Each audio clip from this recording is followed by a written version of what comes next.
اللہ تعالیٰ ارشاد فرماتا ہے وَيَرْزُقُهُ مِنْ حَيْثُ لَا يَحْتَسِبُ، اور اللہ اسے وہاں سے رزق دے گا جہاں سے اس کا گمان بھی نہ ہوگا۔ اللہ بندے کو وہاں سے رزق دے گا جہاں سے بندے کا گمان بھی نہ ہوگا۔ کس بندے کو؟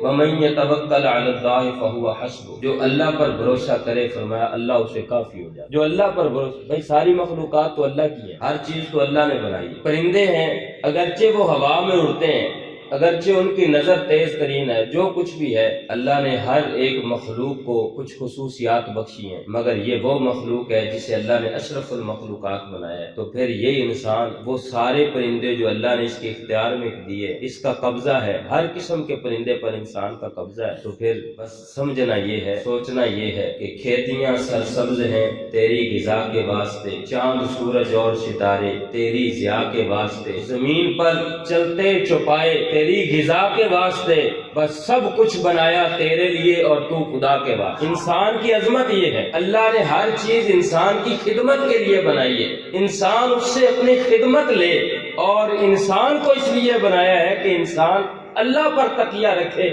اللہ پر بھروسہ رکھے اور اللہ کی عبادت کرے، اس کے سامنے جھکے۔ ہر چیز انسان کے سامنے جھکے گی جو انسان اللہ کے سامنے جھکے گا۔